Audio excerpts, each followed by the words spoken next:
Bom dia, meus irmãos. Que alegria podermos novamente, depois de uma semana de tantas coisas, estarmos diante da palavra do Senhor nesta manhã para estudarmos a sua palavra na nossa revista, a expressão O Pentateuco Visto de Cima, Primeiros Passos na História da Redenção, lição número 9. Convido então os irmãos a baixarem suas cabeças, a fechar os olhos. Nós vamos orar ao Senhor, pedir a direção do Senhor nas nossas vidas, para que Ele nos oriente, conduza os meus lábios, a minha mente, o nosso coração, a estarmos com a nossa mente voltadas para a sua vontade em nossas vidas, o entendimento da sua vontade para o nosso coração. Obrigado, Senhor, pela semana que passou. Louvado seja o teu nome, pela tua presença em nossas vidas. Obrigado a Deus por Jesus Cristo, Senhor e Salvador das nossas vidas, pela presença do teu Espírito em nós, pela fé, ó Deus, que o Senhor colocou em nosso coração, pela bênção da tua misericórdia e graça que nos alcançou. Por isso, ó Deus, nós te agradecemos de todo o nosso coração e rogamos nesta manhã, mais uma vez, que por tua misericórdia e graça e pelo poder do teu Espírito, o Senhor fale ao nosso coração. Usa, ó Deus, este momento de adoração, de estudo da tua palavra, para falar profundamente ao nosso coração. Que a tua palavra nunca volta vazia. E mais uma vez, nesta manhã, queremos que ela fale ao nosso coração e que o Senhor me use para que eu fale com fidelidade, ó Deus, conduzido pelo teu Espírito, aquilo que o Senhor tem para falar aos nossos corações. Muito obrigado por tudo, ó Deus. Perdoa de graça os nossos pecados, os meus pecados. Eu oro em nome de Jesus. Amém. Lição número 9. Pecados do povo de Deus. O povo de Deus peca. E muitas vezes, mesmo sendo abençoado e separado por Deus, alcançado por sua graça, continua pecando.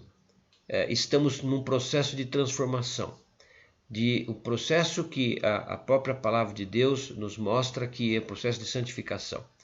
Mas o problema é que muitas vezes os pecados que o povo comete, nós cometemos muitas vezes, a maioria delas é porque não observamos a palavra de Deus e nos esquecemos de termos comunhão com Deus e das suas bênçãos sobre nossas vidas e tudo aquilo que Ele tem feito quando Ele nos salvou, quando Ele nos redimiu e através da história do povo de Israel, deixada e registrada para o nosso conhecimento, para que nós não cometêssemos os mesmos erros.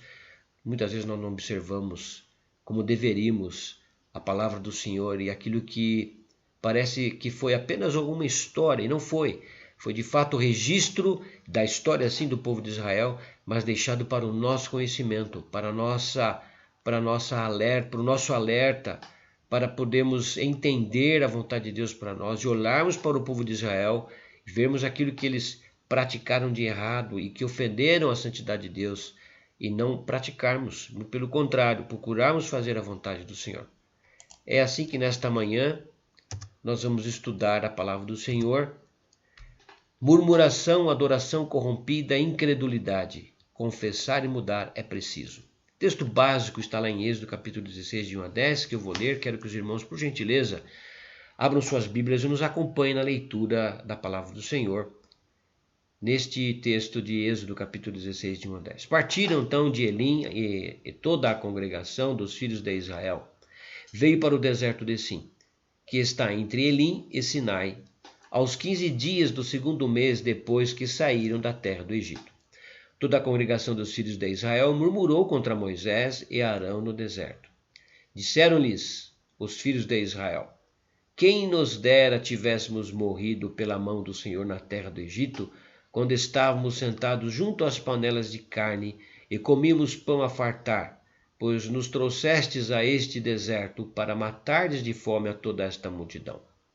Então disse o Senhor a Moisés: eis que vos farei chover do céu pão, e o povo sairá e colherá diariamente a porção que cada dia, para que eu ponha à prova se anda na minha lei ou não. Dar-se-á que ao sexto dia prepararão o que colherem, e será 2 tantos dos que colhem todo dia. Então disse Moisés e Arão a todos os filhos de Israel: à tarde sabereis que foi o Senhor quem vos tirou da terra do Egito, e pela manhã vereis a glória do Senhor, porquanto ouviu as vossas murmurações. Pois que somos nós para que murmureis contra nós? prosseguiu Moisés. Será isso quando o Senhor, à tarde, vos der carne para comer, e pela manhã, pão que vos farte. Porquanto o Senhor ouviu as vossas murmurações, com que vos queixais contra ele. Pois que somos nós? As vossas murmurações não são contra nós, e sim contra o Senhor. Disse Moisés a Arão: dize a toda a congregação dos filhos de Israel: chegai-vos à presença do Senhor, pois ouviu as vossas murmurações.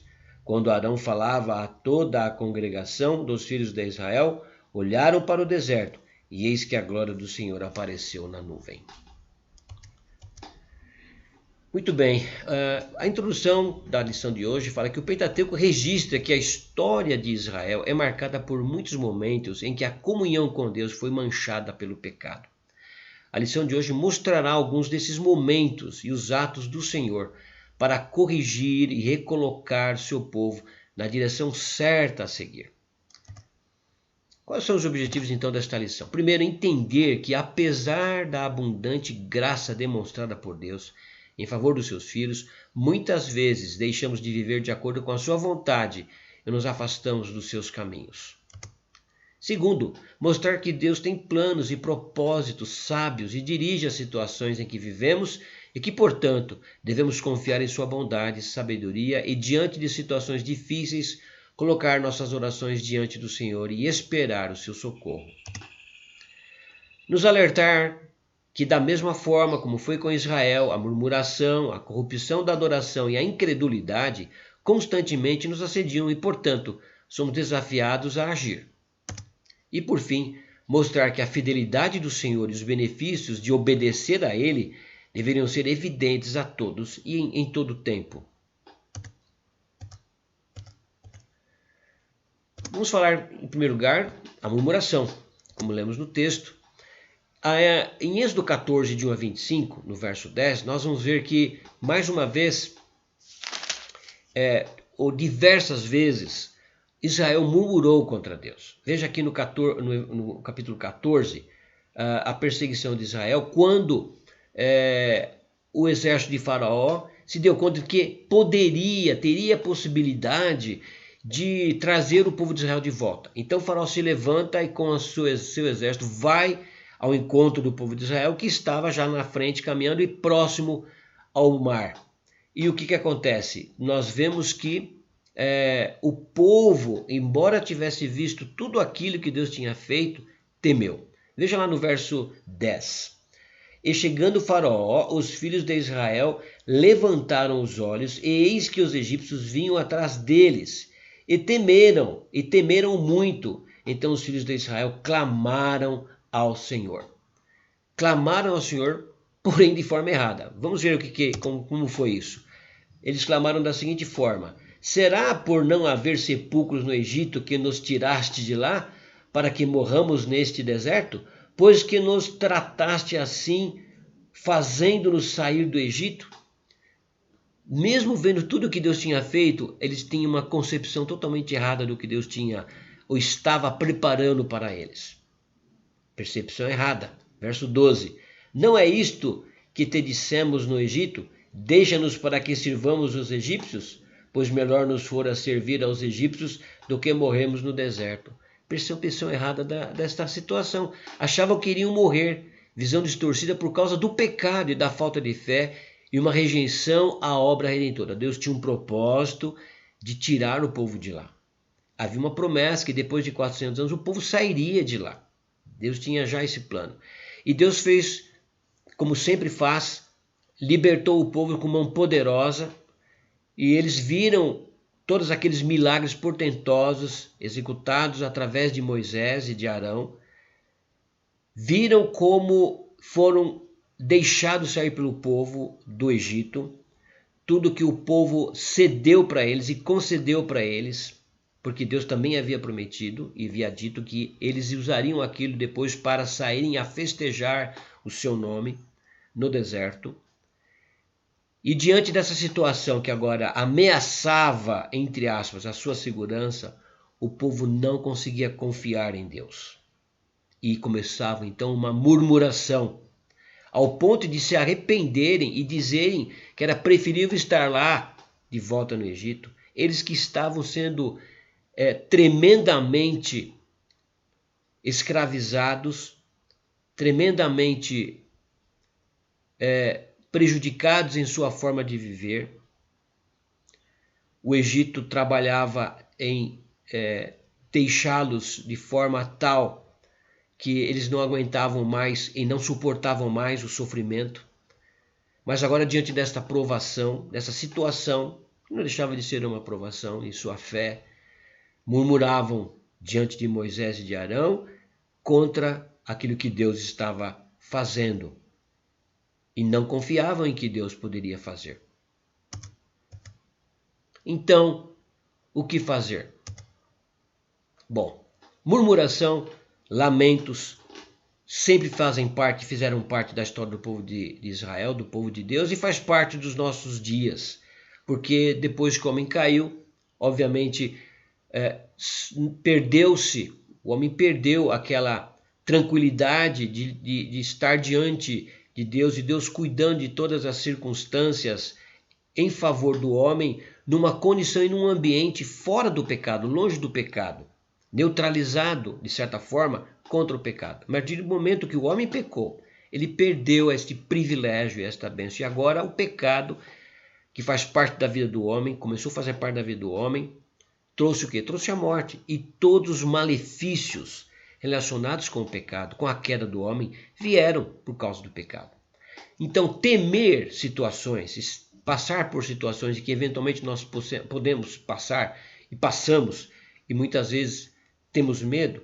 O medo faz parte da nossa vida, porque o medo ele nos dá ele é como se fosse um antídoto contra algumas situações de ameaça. Como, por exemplo, diante de uma situação de altura, nós temos várias fobias, né? Uma delas é fobia de altura. Por que temos às vezes essa fobia? Alguns mais, outros menos. É para nos proteger. O medo muitas vezes nos protege contra certas situações, né? Nos segura. Mas o medo, da forma com que ele foi encarado e tratado e sentido e reagido da forma com que muitas vezes o povo de Israel reagiu e nós reagimos, faz com que nós pequemos contra o Senhor por causa da nossa falta de confiança. Aí murmuramos. Então, o que fazer diante de situações onde somos ameaçados por certas circunstâncias da vida? Primeiro, colocar sua oração diante do Senhor e esperar. O povo não esperou. Imediatamente reclamou. Essa foi a reação do povo. Observar que Deus já fez em nosso favor.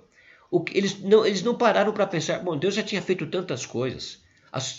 Os milagres, as 10 pragas e a saída deles até então, até aquele momento, eles não voltaram as suas mentes, os seus corações para o passado para ver quantas coisas Deus já tinha feito.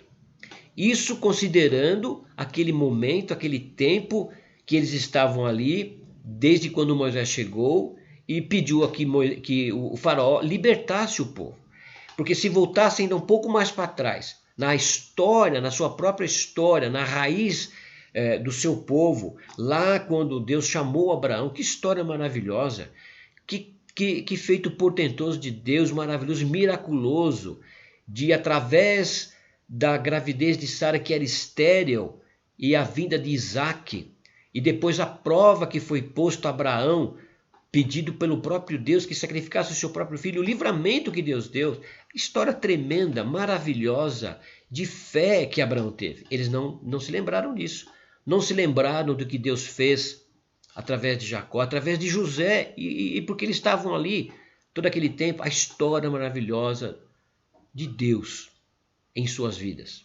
Sim, é verdade que tiveram problemas e estavam escravizados e Deus veio para libertá-los daquela situação. Mas eles não pararam para pensar e olhar para tudo aquilo que Deus acabava de fazer por eles. Então, observar o que Deus já fez em nosso favor, na murmuração, diminuímos a importância das dádivas de Deus e supervalorizamos o problema que estamos enfrentando. Foi o que o povo fez. Esqueceu do que Deus tinha feito e estava aumentando, supervalorizando aquele problema que eles estavam passando naquele momento. Esquecemos que sem Deus nada temos e nada podemos fazer. E tentamos nos consolar com exemplos e comparações que não correspondem com a realidade. Eles colocaram uma situação ali diante de Deus, diante de Moisés e de Arão, que não correspondia com a realidade.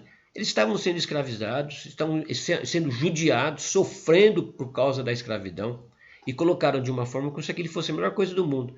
Queriam voltar ali para o Egito. Tremendo e completamente absurda a situação que eles estavam passando, a forma como eles estavam se expressando, seus sentimentos de medo. Outra coisa é reconhecer que todas as coisas estão sob o controle e direção de Deus. Está sendo difícil, a situação, a circunstância que se apresenta é difícil, mas nós temos que parar e ver que todas as coisas estão sob o controle e direção de Deus. Lucas 24, 25 a 27 diz assim: Então lhes disse Jesus: Honestos e tardos de coração para crer tudo o que os profetas disseram. Porventura não convinha que o Cristo padecesse e entrasse na sua glória? E começando por Moisés, discorrendo por todos os profetas, expunha-lhes o que a seu respeito constava em todas as Escrituras.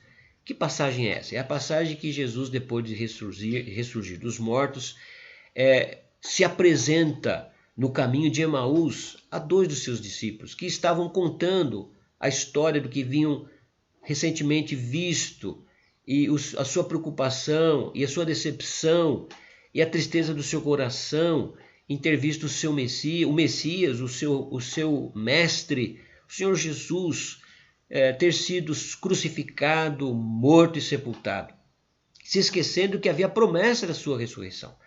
Então Jesus se apresenta ali naquele momento tremendo e faz uma advertência depois de tudo aquilo que eles ouviram e fala: honestos e tardos de coração para crer tudo que os profetas disseram. Então, os 2 discípulos, assim como o povo de Israel, eles não pararam para pensar em tudo aquilo que Jesus tinha feito, naquilo que Jesus tinha prometido, e que haveria de ressurgir. E ressurgiu, e estava ali presente, e eles não estavam nem enxergando isso.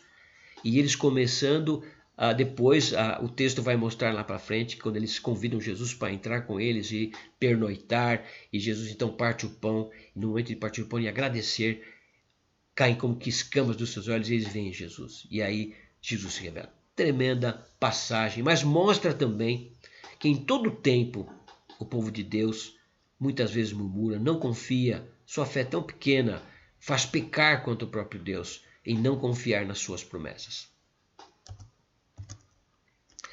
Adoração falsa. Êxodo 32, de 1 a 35, é um texto longo, nós não vamos ler o texto todo. O texto vocês podem abrir lá em Êxodo 32, vai falar sobre Moisés ter ido para o Monte Sinai, receber as tábuas da lei, e o povo, logo depois de alguns dias, começa a murmurar e a não acreditar que Moisés voltaria, e fazem um bezerro de ouro e cometem um pecado, murmuram contra Deus e contra Moisés e caem em pecado. Poucos dias. Queriam então estabelecer o tempo e o modo de seu acesso ao Senhor e que seus desejos fossem prontamente atendidos.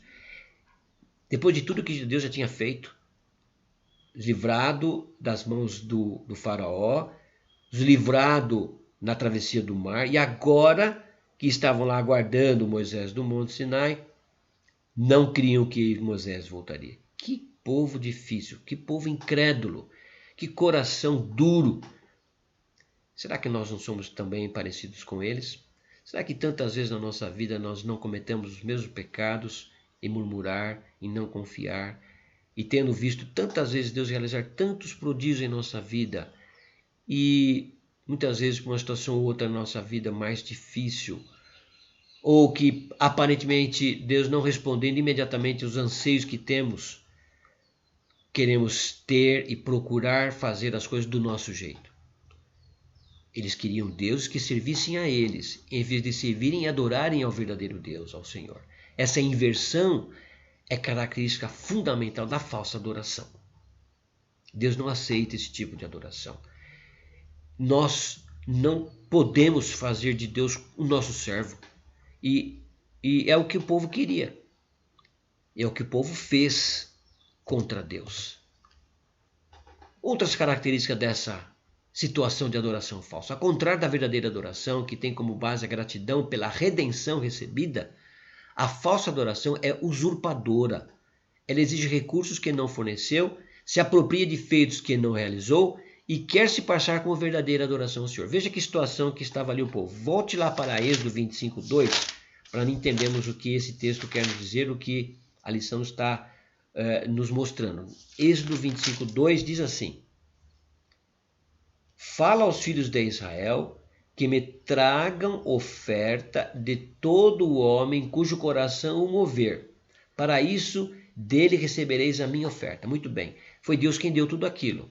Deus preparou o povo para que eles tivessem condições de ofertar.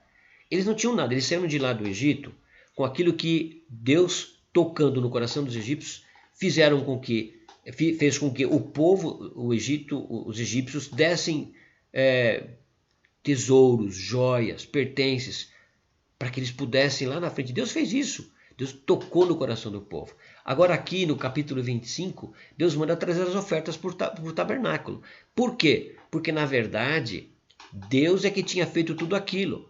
Mas eles exigiam recursos quando estavam para fazer o bezerro. Arão pede para que eles tragam tudo e eles fizessem ali então o bezerro de ouro com aquelas coisas que não eram permitidas, elas estavam ali de posse delas para a verdadeira adoração, para fazer o tabernáculo, para usarem aquilo para a verdadeira adoração a Deus. Mas eles usurparam daquilo que eles tinham. Para o quê? Para fazer uma falsa adoração, um falso Deus, e acharem que aquilo iria agradar a Deus, que aquilo iria trazer benefício. Por um momento eles pensaram dessa forma e foi trágica a ação deles, o que aconteceu com eles. Então, ao contrário da verdadeira adoração, que tem como base a gratidão e a redenção recebida, a falsa adoração é usurpadora, exige recursos que não forneceu, se apropria de feitos que não realizou e quer se passar com verdadeira adoração. Senhor, que terrível! O texto lá que nós usamos, que estamos usando nesse processo, diz: tirai as argolas de ouro das orelhas de vossas mulheres, vossos filhos e vossas filhas, e trazei-mas. Este, recebendo-a das suas mãos, trabalhou o ouro com buril e fez dele um bezerro fundido. Então disseram: são esses, ó Israel, os teus deuses. Olha que blasfêmia, que te tirado da terra do Egito. Arão, vendo isso, edificou um altar diante dele e, apregoando, disse: amanhã será festa ao Senhor. Que blasfêmia, que coisa terrível. Como que eles puderam imaginar que Deus aceitaria isso? Depois de tudo que ele tinha feito, falsa adoração. Será que nós não temos, o povo de Deus tem sido, muitas vezes, por conta do seu coração e da sua falta de comunhão, de reconhecimento de tudo aquilo que Deus tem feito ídolos para si mesmo, contrariando a vontade de Deus, procurando fazer um culto que agrade a si mesmo e não que agrade a Deus. Muitas vezes os crentes agem assim, querem um culto que agrade a si mesmos, não querem prestar um culto que agrade a Deus. E vêm e trazem oferta estranha, louvor estranho, coisas estranhas à presença de Deus. Deus não se agrada disso, Deus não se agradou daquilo que eles fizeram. Ela toma os elementos de culto destinados a honrar e glorificar a Deus e os dispõe para o nosso próprio deleite e diversão. Foi o que o povo fez. Aquilo que eles tinham era para adorarem, servirem a Deus e ofertarem ao Deus verdadeiro que o tinha libertado do Egito, da escravidão. E agora estavam destinando aquilo para ofender a Deus, para o seu próprio deleite e diversão. E caíram numa festa profana contra Deus. Êxodo 32:6, vamos para Êxodo 32:6, diz assim: no dia seguinte madrugaram e ofereceram holocaustos e trouxeram ofertas pacíficas, e o povo assentou-se para comer e beber e levantou-se para divertir-se. Entretanto, o Senhor está atento à falsa adoração, e parte da obra redentora é julgá-la. E Deus fez exatamente isso, porque o Senhor conhece todos os nossos atos e aquilo que está em nosso coração. Nada podemos esconder dele, nem podemos enganá-lo. Várias vezes Jesus mostrou este profundo conhecimento da situação do homem e de que nada pode ser feito sem o consentimento dele e nada fica longe do conhecimento dele. Veja o que diz lá Mateus 9:4. Jesus, porém, conhecendo-lhes os pensamentos, disse: por que cogitais o mal no vosso coração? João 2,5 diz: e não precisava que alguém lhe desse testemunho a respeito do homem, porque ele mesmo sabia o que era a natureza humana. Eles erraram, em não atentar para a onisciência de Deus, para a onipresença de Deus, de que nada fica longe do conhecimento de Deus. Não podemos fazer nada em oculto, achando que Deus não vai ver, que não vai julgar e que não vai olhar para nós e contemplar aquilo que estamos fazendo que é de errado e que nós achamos que estamos fazendo de forma que isso não está sendo percebido. Não pode não estar sendo percebido pelos homens, mas Deus está atento a tudo que estamos fazendo. Então, quando prestamos culto ao Senhor, como prestamos esse culto? O que está no nosso coração? O que levamos para o culto? Como devemos prestar o culto ao Senhor? Eles fizeram de tal forma que pensavam que Deus não iria reagir àquela situação. Mas Deus reagiu de forma tremenda. Aliás, Deus reagiu e fez-se presente, atuante e julgando a cada situação de murmuração deles. Porque não se ele não podia conceber, concordar. Deus não faz vistas grossas à situação de pecado do seu povo e vem para julgar. É a parte dessa obra redentora, é julgar a falsa adoração. Incredulidade. Números 15, de 25 a 33. Diz assim: ao cabo de 40 dias, voltaram de espiar a terra. Caminharam e vieram a Moisés e a Arão e a toda a congregação dos filhos de Israel no deserto de Parã, a Cádiz. Deram-lhes conta a eles e a toda a congregação e mostraram-lhes o fruto da terra. Relataram a Moisés e disseram: fomos à terra a que nos enviaste e verdadeiramente mana leite e mel. Este é o fruto dela. O povo, porém, que habita nessa terra, olha o que eles falam, é poderoso. E as cidades muito grandes e fortificadas. Também vimos ali os filhos de Anak. Os amalequitas habitam na terra do Neguebe. Os heteus, os jebuseus, os amorreus habitam na montanha.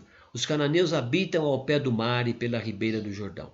Então Calebe fez calar ao povo perante Moisés e disse: eia, subamos e possuamos a terra, porque certamente prevaleceremos contra ela. Porém os homens que com ele tinham subido disseram: não poderemos subir contra aquele povo, porque é mais forte do que nós. E diante dos filhos de Israel, infamaram a terra que haviam espiado, dizendo: a terra pelo meio da qual passamos a espiar é terra que devora os seus moradores, e todo o povo que vimos nela são homens de grande estatura.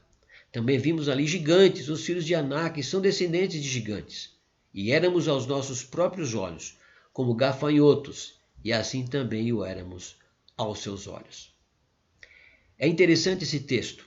Nós vimos então o problema da murmuração, o problema da falsa adoração, e agora estamos vendo o problema da incredulidade. Tudo isso fez parte da história do povo de Israel e tem feito parte da vida do povo de Deus durante a sua história de redenção.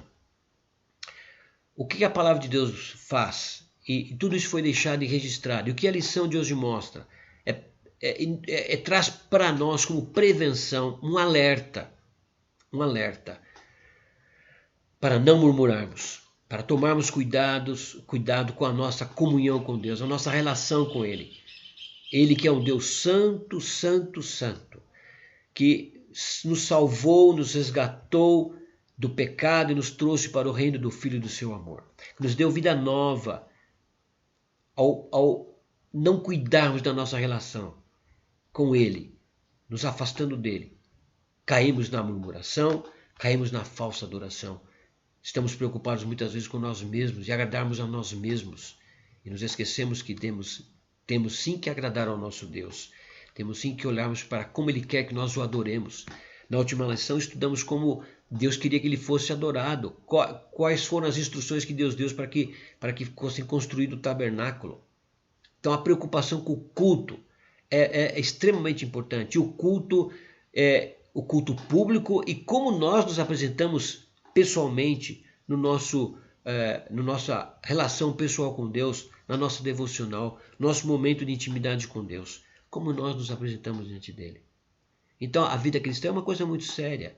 Então Deus exige de nós, por causa da sua santidade, daquilo que Cristo fez por nós na cruz do Calvário, por causa daquilo que Deus fez com o povo de Israel, havia feito com o povo de Israel, libertando do Egito e dando uma promessa que seria a terra que manava leite e mel, que agora ela foi vista, ela tinha sido vista pelos espias que foram, avistaram e inicialmente, aparentemente, primeira afirmação, de fato, é uma terra que mana leite e mel. Mas logo em seguida veio a incredulidade. Ah, mas o povo que está lá, é poderoso. Eles vão nos engolir. Eles são enormes, eles são gigantes, eles são muito mais fortes do que nós. Mas Deus tinha dado uma promessa. Qual a promessa? De que ele daria a terra ao seu povo. Então foi um alerta que o Caleb e Josué fizeram. Não, nós vamos subir, devemos subir. Subamos, possuamos a terra, porque certamente prevaleceremos contra ela. Foi o que Caleb fez. Mas o povo se rebelou contra essa afirmação de Caleb, ao ponto de querer até apedrejar. Então, a incredulidade é terrível. Será que nós muitas vezes também não agimos assim? Veja bem, as reações do povo ao relatório dos espias, se não é parecido muitas vezes com algumas reações que nós temos quando temos diante de nós promessas. E temos muitas promessas. A Bíblia está recheada de promessas para as nossas vidas. A primeira parte do relatório confirmava aquilo que desde o começo Deus havia dito ao povo. A terra manava leite e mel. Eles confirmaram isso. Na segunda parte, distorcia a promessa divina e inseria um componente de incredulidade. Os espias colocam em dúvida não apenas as condições de conquistar a terra, mas principalmente as condições de Deus cumprir a sua promessa. Questionando a palavra de Deus, questionando a promessa de Deus. Meus irmãos, veja bem, não é uma questão de barganha o fato de nós procurarmos viver uma vida que agrade a Deus. Então muitas vezes as pessoas podem pensar, então quer dizer que se você viver uma vida bonitinha, então Deus vai abençoar você. Se você não obedecer, então você não vai receber as bênçãos. Realmente é uma relação de obediência, é uma relação de promessas de Deus que são verdadeiras e que estão na sua palavra para o nosso próprio bem. Porque Deus é bom. A palavra de Deus diz que Deus é bom e a sua misericórdia dura para sempre. E de geração em geração a sua fidelidade. Então Deus promete. E porque Ele promete, e Ele pode cumprir, porque Ele é verdadeiro e justo em todos os seus caminhos, nós podemos confiar. Então não é uma questão de barganha, é uma questão de fé. Ao contrário da incredulidade, é uma questão de fé. De que se você obedecer, de que você servir a Deus com alegria, que se você buscar viver uma vida de santidade, Deus vai abençoar a sua vida. Só que as pessoas ficam pensando muito assim, vai abençoar com o quê? Com bens? Vai abençoar com saúde? Eu conheço tantos crentes que não têm bens e não têm saúde e são alegres diante de Deus. Porque tem o bem maior, que é o perdão dos seus pecados e a restauração da sua comunhão com Deus e a paz do seu coração. Esse é o bem maior. A esperança da vida eterna, a esperança de entrar lá. Veja, Deus não tinha dado para eles uma promessa de que eles iriam entrar em Canaã e não enfrentariam desafios. Eles enfrentariam sim desafios. O povo que estava lá era grande? Sim, era, mas maior do que eles era o próprio Deus. De novo, o que Deus já tinha feito com eles na saída do Egito? O que Deus tinha feito antes da saída do Egito? O que Deus já tinha feito durante a caminhada até chegar ali onde eles estavam? Quantos milagres! A travessia do Mar Vermelho. O Mar Vermelho engoliu o exército. As pragas do Egito. Foram as famílias que saíram do Egito. Foram, se contado, observando-se a quantidade de pessoas que saíram, foram milhões. Chega a ser mais de 2 milhões de pessoas. Deus fez tudo aquilo de uma forma extraordinária. Abriu o coração do povo, tocou no coração do povo egípcio para que eles dessem bens e pertences para que eles pudessem adorar e fazer ofertas ao Senhor. Deu maná, deu as codornizes, livrou o povo das picaduras das serpentes, julgou o povo, aqueles que foram contra o Senhor, que se rebelaram contra Deus, foram julgados. O povo viu tudo isso. Mas assim mesmo havia incredulidade. Não criam que Deus poderia abençoá-los, estar adiante deles e dar o livramento. Apenas Caleb e Josué estavam ali confiantes que Deus poderia fazer o que fez. E de fato, Deus fez. Mas também julgou aquele povo por eles não confiarem naquilo que Deus havia prometido. Meus irmãos, nós temos promessas diante de nós. Promessa de salvação, se permanecermos firmes no Senhor. Promessa de bênção, não retrocedermos.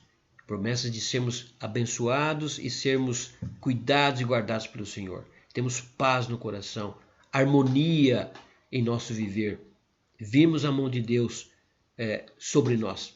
Nós não somos salvos por nossas obras, não é por causa disso que somos salvos, mesmo pelo contrário, fomos salvos pela graça de Cristo. Mas ele nos convida a uma vida de santidade, a uma vida de obediência, em gratidão a tudo aquilo que Ele fez e tem feito por nós. O povo de Israel era um povo ingrato, todo o tempo reclamando e murmurando, não crendo nas promessas e buscando em outras coisas, buscando o seu próprio interesse e desprezando o Deus que os havia livrado. Como tem sido a sua vida? Como tem sido a nossa vida em relação à nossa relação com Deus? A palavra de Deus diz que a intimidade de Deus é para aqueles que o buscam, são para os justos. Nós podemos ter intimidade com o Senhor e podemos experimentar da presença do Senhor cada vez maior quando buscamos ao Senhor em nossa vida pessoal, de relação com Deus. Mas muitas vezes, em momentos e circunstâncias da vida, quando não andamos em comunhão com Deus, é muito fácil nós cairmos nesses pecados. Por isto, a palavra de Deus nos alerta, por isto esta lição é importante, por isso essa lição tem a sua importância em ser ministrada e em nós prestarmos atenção nessas realidades que aconteceram com o povo de Deus e que ainda acontecem com o seu povo e pode acontecer conosco quando não nos atentamos para aquilo que a Bíblia nos ensina de termos esta comunhão com Deus e vivemos conforme a sua vontade, conforme a sua palavra, observarmos os seus mandamentos, os seus estatutos e aquilo que Deus tem para nós todos os dias de nossa vida, até quando Ele voltar ou nos chamar para a sua presença.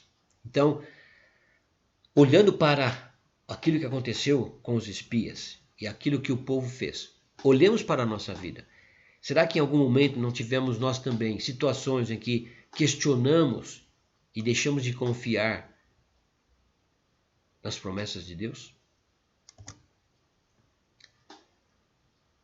O povo disse, não podemos subir contra aquele povo porque é mais forte do que nós. Quantas vezes, talvez, na sua vida, você já parou em certos desafios da sua vida, onde você olhou para o problema, ou olhou para a circunstância e disse, eu não tenho condições de subir, eu não tenho forças, eu não tenho recursos, eu não tenho condições de fazer.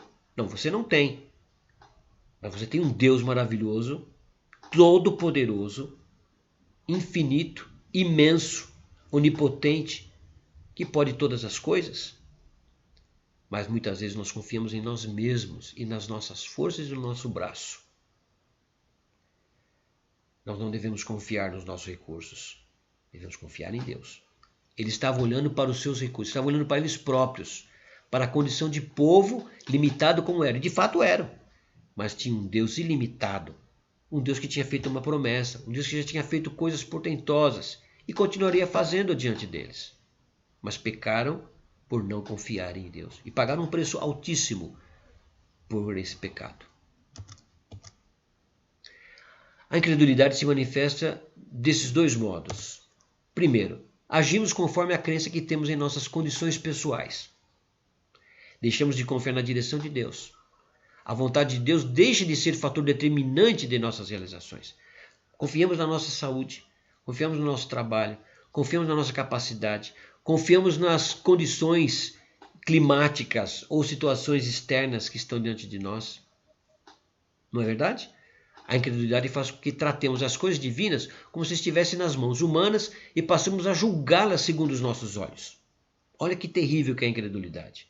E é assim que muitas vezes nós procedemos. Outra forma, outro modo.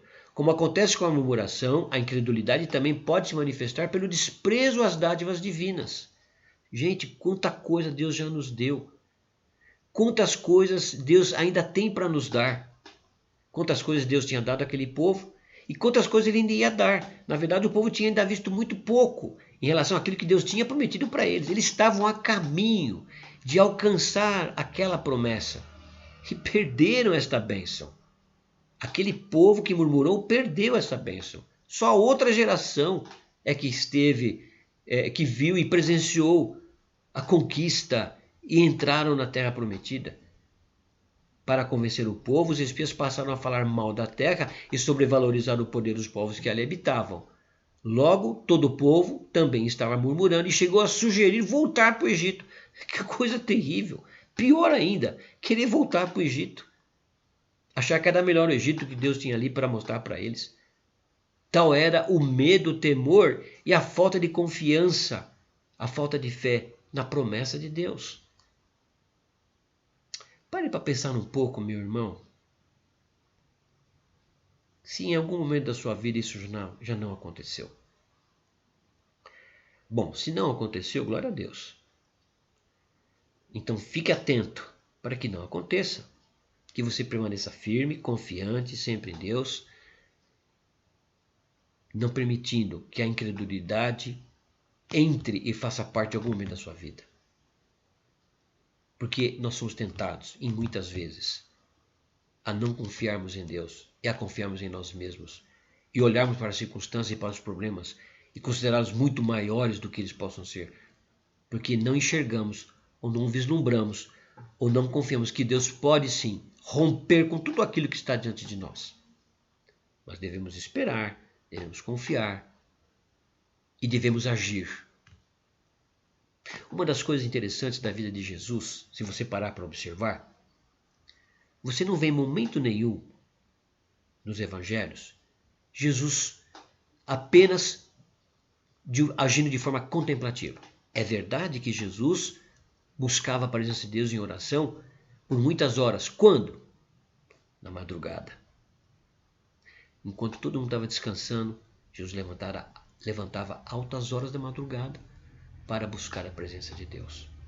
Porque ele sabia que ele ia enfrentar, ele tinha que agir.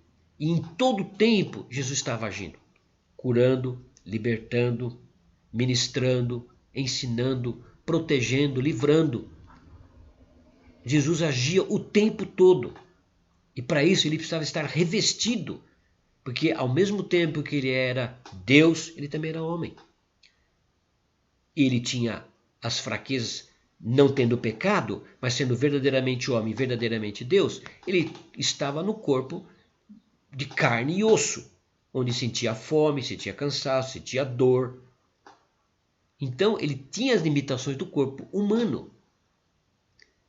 E estava limitado por esse corpo nesse aspecto. E ele buscava a presença do Pai para dar forças para ele enfrentar e agir em todo o tempo contra as circunstâncias, contra os problemas, contra as situações e contra os ataques do diabo sobre sua vida. Foi assim que começou o seu ministério. Então, Jesus agia todo o tempo. Nós temos que agir. Nós não podemos ficar contemplando. Temos que tomar decisões. Temos que agir. E agir rapidamente. Não procrastinar. Muitas vezes nós procrastinamos. É um mal que cerca as nossas vidas muitas vezes. E quando temos alguma coisa que nós não gostamos de fazer, ou que é difícil de fazer, procrastinamos. Quando deveríamos realmente buscar a orientação de Deus e agir. Olhar para a palavra de Deus. O que a palavra de Deus nos ensina? Buscarmos resposta na palavra de Deus. Para que Deus fale para nós. Senhor, para onde devemos caminhar? Qual o caminho que devemos seguir? Deus vai usar as circunstâncias, vai usar pessoas, vai usar a sua palavra para mostrar o caminho que devemos seguir. Certamente você já deve ter experimentado isso em sua vida. Então é um alerta para nós.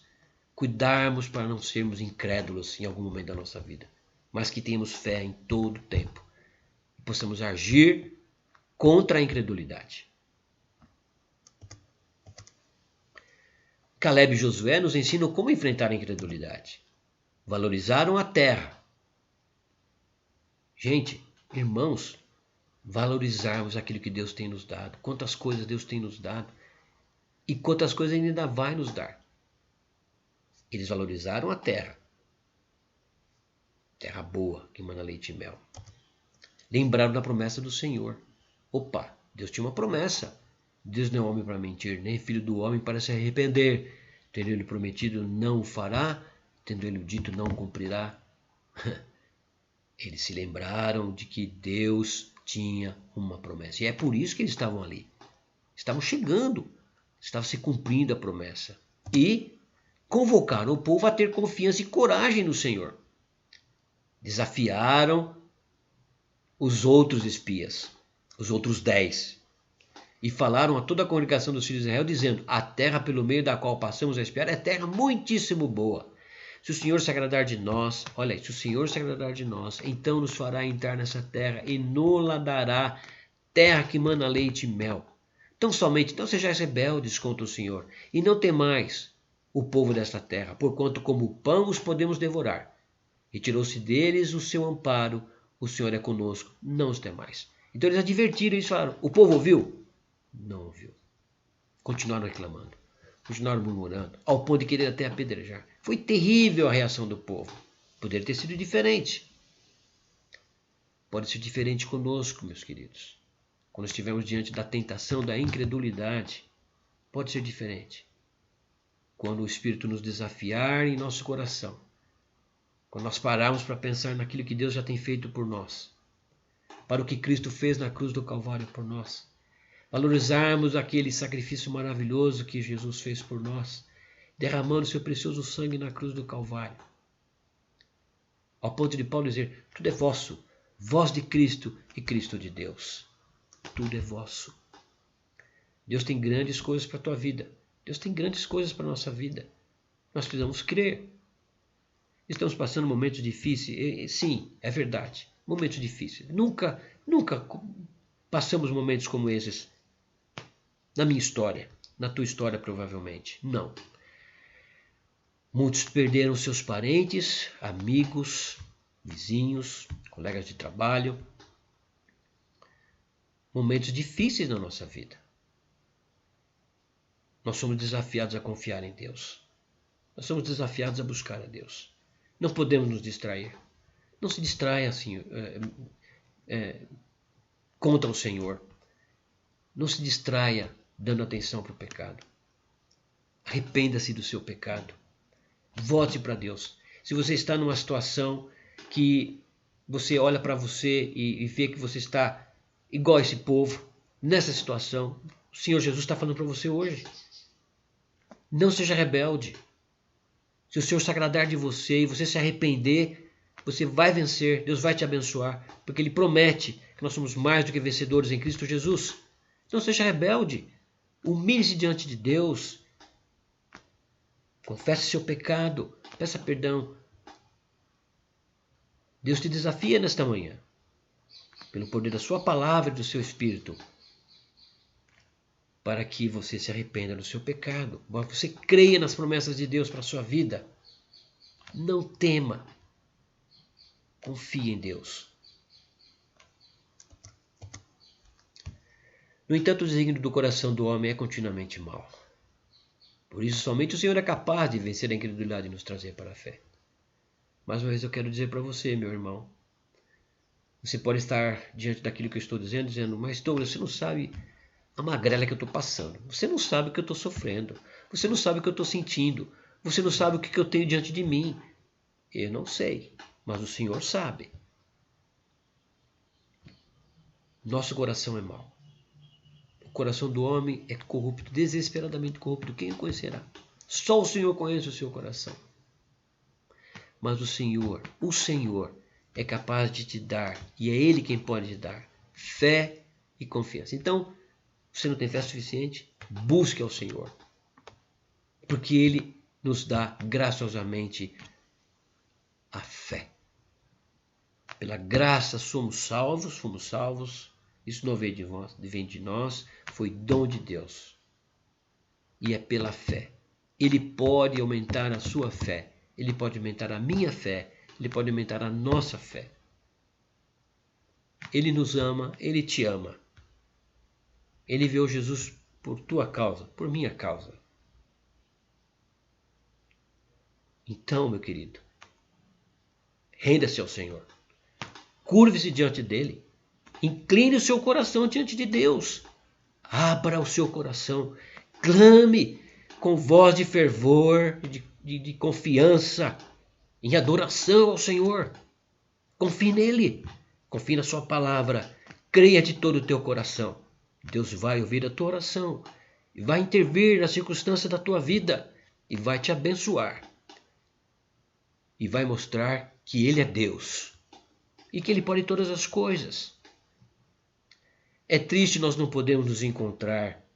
E não podermos, ao vivo e a cores, pessoalmente, como fazíamos no passado. E testemunhar uns com os outros. Quem sabe, no passado você tinha oportunidade lá na igreja, ou de se encontrar com os irmãos, tantas oportunidades, e você nunca testemunhou, ou falou, ou compartilhou, sempre se preocupou em falar de coisas fúteis ou triviais da vida, e desperdiçou tempos e oportunidades que Deus tinha deu para nós no passado, quando estamos em comunhão com o seu povo na casa do Senhor. E agora faz tanta falta. Não é verdade? É verdade, temos a internet e todas as facilidades, mas não é a mesma coisa que estarmos juntos. Quem sabe, quando nós voltarmos, se Deus assim permitir, em brevemente vamos voltar, você não vai testemunhar de coisas grandiosas que Deus está fazendo na sua vida. E não vai perder mais oportunidade de, quando nos encontrarmos, realmente desfrutarmos dessa comunhão gostosa que faz tanta falta ao nosso coração, para o nosso convívio, para a nossa vida espiritual ser fortalecida. Desses momentos de adoração, de desafio que todos nós estamos enfrentando, mas que pessoalmente a cada um Deus tem se revelado, tem se manifestado graciosamente e cuidado de cada um de nós, e nos livrando da incredulidade e abrindo as portas do nosso coração e a nossa mente e tirando da frente as circunstâncias difíceis da nossa vida e mostrando a sua graça e o seu amor, aumentando a nossa fé. Quem sabe você não vai poder testemunhar de todas essas coisas que Deus tem feito em sua vida. Volte para Deus. Volte para Ele. Suplique para que Ele quebrante o seu coração e aumente a sua fé. Ele pode fazer isso em seu coração. Números 14, 10-2 diz: apesar disso, toda a congregação disse que os apedrejassem. Porém a glória do Senhor apareceu na tenda da congregação a todos os filhos de Israel. Disse o Senhor a Moisés: até quando me provocará este povo? E até quando não crerá em mim, a despeito de todos os sinais que fiz no meio dele? Com pestilência o ferirei e o deserdarei, e farei de ti povo maior e mais forte do que este. Não resista ao Senhor. Não seja como o povo de Israel. Não resista. Quebrante o seu coração. Arrependa-se do seu pecado. Busque ao Senhor. Não provoque a ira do Senhor. Porque pode ser terrível o seu julgamento. Porque Ele julga. Porque Ele executa o seu julgamento, a sua justiça. Porque Ele é bom, mas Ele é justo. E Ele não pode conviver com o pecado. Portanto, essa é a oportunidade. Quebrante o seu coração diante do Senhor nesta manhã. A incredulidade é um persistente problema contra o qual sempre somos desafiados a agir. Os discípulos não acreditaram nas mulheres. Vejam, passados milhares de anos, estamos lá vendo os discípulos, depois de conviver com tudo aquilo que eles conviveram, com o Senhor Jesus, a sua morte e a promessa da ressurreição, estava ali presente. Eles não acreditaram nas mulheres, que afirmavam a ressurreição de Jesus. E quando ele os encontrou, repreendeu-lhes a incredulidade veemente. E o mesmo aconteceu com Tomé, lá em João 20, 27-29. História que nós todos conhecemos, não é verdade? Como Tomé quis ver para crer. Passou uma vergonha. Jesus disse para ele: porque viste e crestes, mais bem-aventurado aqueles que não viram e creram. Meus irmãos, chegamos ao final. A murmuração, a corrupção da adoração e a incredulidade constantemente nos assediam. Precisamos estar alertas quanto à sua presença e seus efeitos. Aprender a fixar os nossos olhos e o nosso coração no Senhor e em sua palavra e pedir-lhe que nos transforme e nos conduza em obediência e fé. Que essa seja a sua oração nesta manhã. Diante das lutas e perigos, dedique-se com humildade à oração. Não deixe que o seu coração crie falsos deuses. Aproxime-se de Deus com sinceridade e esperança, paciência, submissão e certeza de sua bondade e poder. E que Deus então se revele a você, através da sua misericórdia, da sua graça. Você encontre a solução para a sua vida, para o seu problema, crendo e confiando neste Deus maravilhoso. Que Deus abençoe sua vida neste dia, nessa semana que se inicia, que você se apegue ao Senhor confiantemente. Não murmure, não faça falsa adoração, não despreze o Deus da tua salvação. Creia e confie, não seja incrédulo. Em nome de Jesus. Amém.